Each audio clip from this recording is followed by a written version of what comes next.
Lucas Donovan was an exceptionally well-respected individual. He was well known as the compassionate pharmacist, who always had time for a conversation and a smile for everyone in the small, tight-knit community of Ravenswood. Together, he and his wife Melanie, a local school teacher, embodied the perfect couple. Their life appeared to be ideal, but as is frequently the case in picture-perfect environments, there were dark sides to everything. Lucas's covert relationship with Emma Sullivan, a recent widow who had moved into the neighborhood, was kept hidden from the town's prying eyes. Lucas was enthralled with Emma's beauty and vulnerability, and their covert meetings and quiet spots turned into quiet liaisons. Lucas spun a complex web to shield his double life, using lies and deceit to justify his actions. Tragic events occurred on one of these solitary evenings. Emma and Lucas were unaware that their neighbor and well-known gossip, Thomas Rayner, had seen them together. Sensing a possible scandal, Thomas, an elderly man with excessive free time, observed the affair closely. He meant to use this information to his advantage, knowing full well that the news of this affair would rock Ravenswood's fragile calm. Lucas faced Thomas after realizing how dangerous he was. The argument soon got out of hand, and in a fit of irrational fear, Lucas hit Thomas fatally with a blunt object. Lucas was faced with a decision as the consequences of his actions began to sink in. Either confess and accept the consequences, or conceal the evidence and hope his secret stayed hidden. Rumors of Thomas's abrupt disappearance ran rampant in Ravenswood the following morning. The people in the town made wild guesses, letting their imaginations run wild. Melanie carried on with her daily routine, unaware of her husband's turmoil, while Lucas tried to keep up the appearance of normalcy. Under Chief Harper's direction, the local police started their investigation. As an experienced police officer, Chief Harper was well liked for his diligence and commitment to the law. He conducted interviews with the neighbors in order to piece together what happened before Thomas vanished. Perspiring under the intense scrutiny, Lucas provided minimal, valuable information, his nerves frayed by the guilt that was eating away at him. Once Chief Harper found out about Emma's recent interactions with Thomas, his focus quickly shifted to her. Despite being shaken by the police visit, Emma avoided raising any red flags. She was a grieving widow, after all, and her connection to Thomas appeared to be entirely accidental. As the inquiry went on, Chief Harper discovered contradictions in Lucas's claims. The normally composed manner of the pharmacist had given way to anxiety and non-committal responses. Sensing something wasn't right, Harper made the decision to learn more about Lucas's past. The breakthrough occurred when a teenage resident who was interested in the disturbance reported seeing Lucas close to Thomas's house the night before he vanished. The investigation was reopened by this new lead, and Chief Harper gave the order to search Lucas's property. A vital piece of evidence discovered during the search was a blood-stained shirt concealed in Lucas's garage. Lucas's carefully constructed world collapsed when he saw the evidence. His admission of the affair with Emma was followed by his initial denial of any role in Thomas's demise. But Lucas's defenses crumbled under the constant strain of the interrogation. In a desperate attempt to silence Thomas, he admitted to the murder while insisting it was an accident. The town of Ravenswood was stunned by the revelation. A killer? The adored pharmacist? The scandal completely upended the town, and the locals found it difficult to reconcile Lucas's transformation from a kind-hearted person to a cold-blooded killer. Chief Harper understood his responsibility, even in light of his personal bond with Lucas. He placed Lucas under arrest, and the legal process proceeded apace. The proof was overwhelming, and Lucas's admission cemented his demise. However, the trial would reveal more than just the specifics of the crime. It would also reveal the private lives and secrets of those engaged. creating a picture of a community that would be irrevocably altered by the desperate deeds of one man. The town of Ravenswood braced itself for more revelations as the trial date got closer. The probe had only begun to scratch the surface. The courtroom would play host to a drama that would reveal the full scope of treachery, deception, and the extent to which a man would go in order to keep his secrets hidden. In Ravenswood's history, the trial of Lucas Donovan turned into the most awaited occasion. Normally a calm location for small disputes and local offenses, the courthouse became the center of intense drama and scrutiny. Journalists from nearby communities swarmed to report on the story, eager to expose the many levels of dishonesty and betrayal.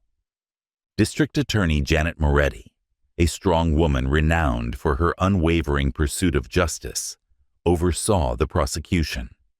She painstakingly outlined the evidence against Lucas, claiming that the tragedy was caused by his affair with Emma Sullivan.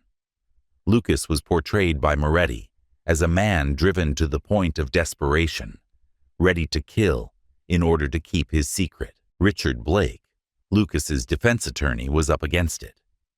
As an experienced attorney known for taking on difficult cases, Blake was aware of the odds against him.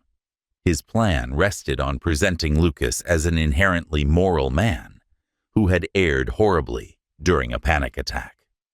Blake tried to make the jury feel sorry for Lucas, thinking that they would view him as a victim of circumstance rather than a planned murderer. Principal witnesses testified in the trial's opening hours. Upon taking the stand first, Emma Sullivan's presence sent shivers down the courtroom. Wearing a gloomy outfit, she described her relationship with Lucas, stressing that it was based on understanding and loneliness on both sides. She talked about Thomas Rayner, how he had threatened to reveal their affair and how he was invasive. Emma gave a moving and insightful testimony that expanded on the story that the villagers had only conjectured about. When Lucas told her about the encounter with Thomas, she acknowledged that she was afraid, but she maintained that she didn't know about the murder until Lucas confessed.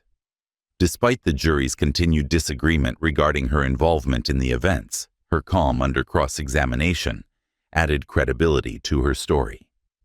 Chief Harper then went into great detail about the investigation.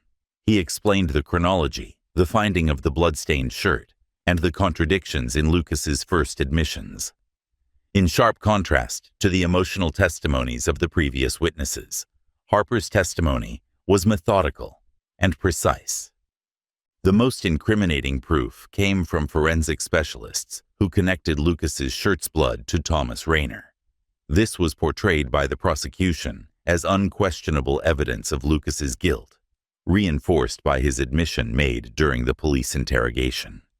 Nonetheless, the defense made an effort to raise questions about how the evidence was handled, pointing to potential contamination-causing procedural mistakes. The drama in the courtroom increased as the trial went on.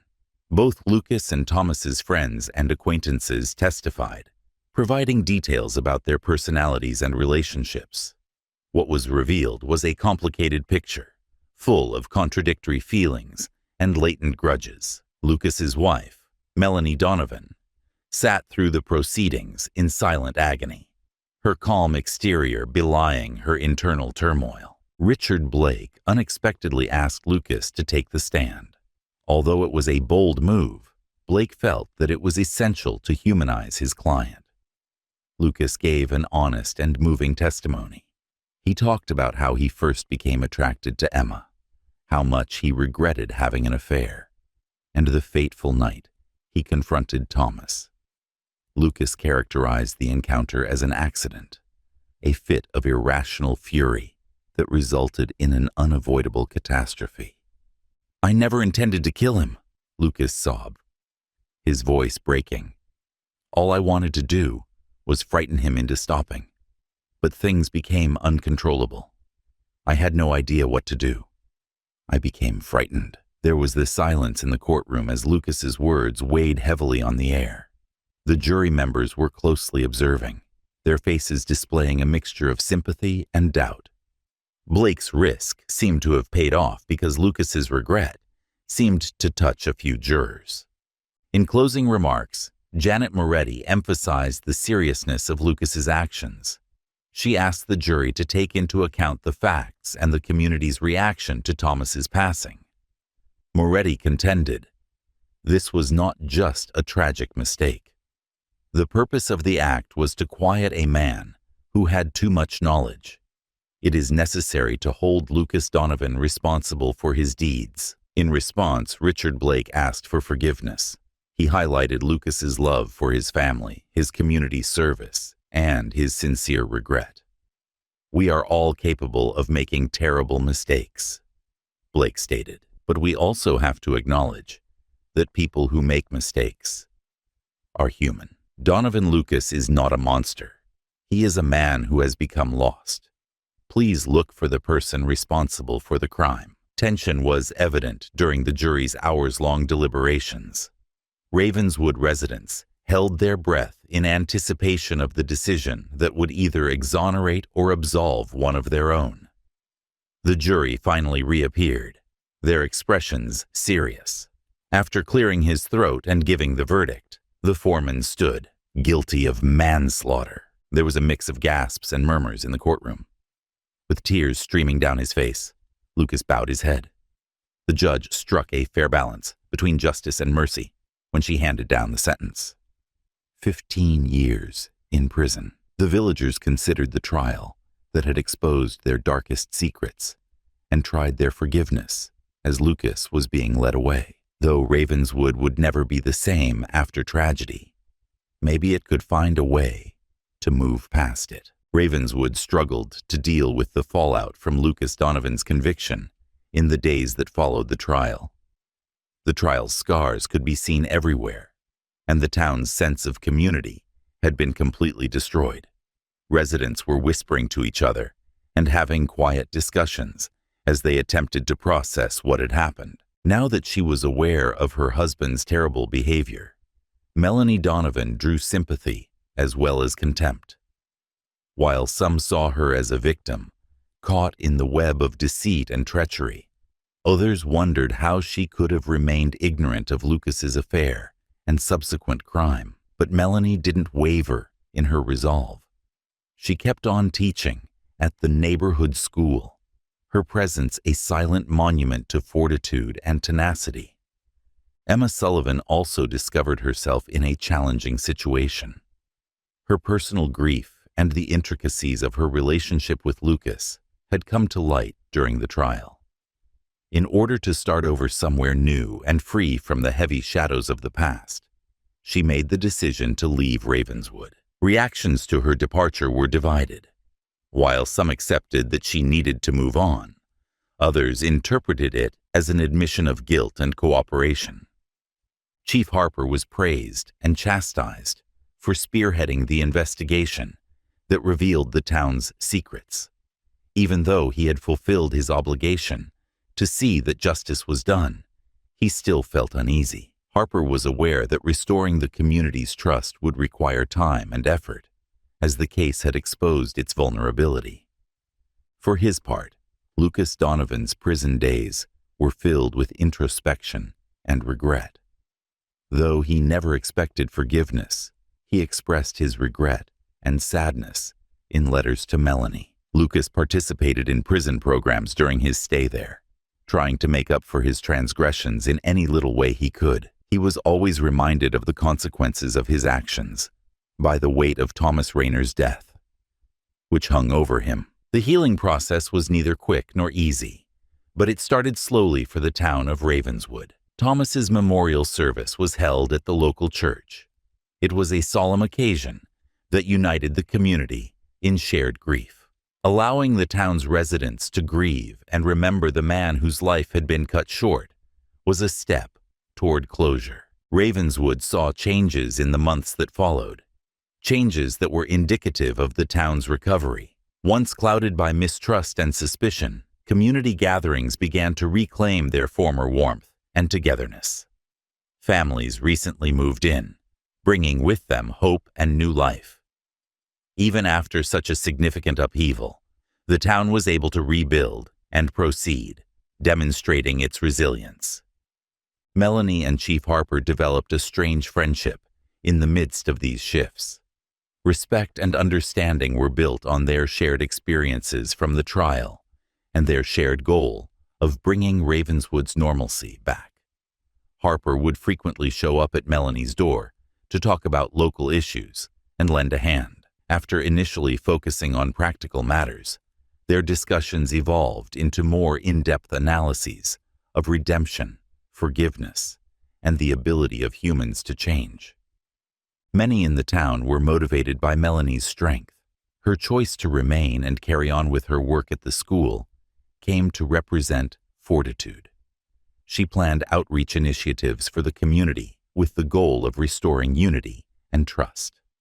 Melanie's efforts were crucial in assisting Ravenswood in achieving a new balance that allowed residents to put the past behind them and welcome the prospect of a better future. The narrative of Thomas Rayner, Emma Sullivan, and Lucas Donovan came to serve as a warning about the thin line that separates secrecy from honesty and between love and obsession. It emphasized the value of honesty and the disastrous consequences of lying. Despite its scars, Ravenswood came out stronger, its citizens more cognizant of the complexity of human nature and the value of compassion and understanding. The town's memories of those turbulent times, including the trial and its aftermath, persisted years later. It was a time when their morals and beliefs were put to the test, drastically altering the community.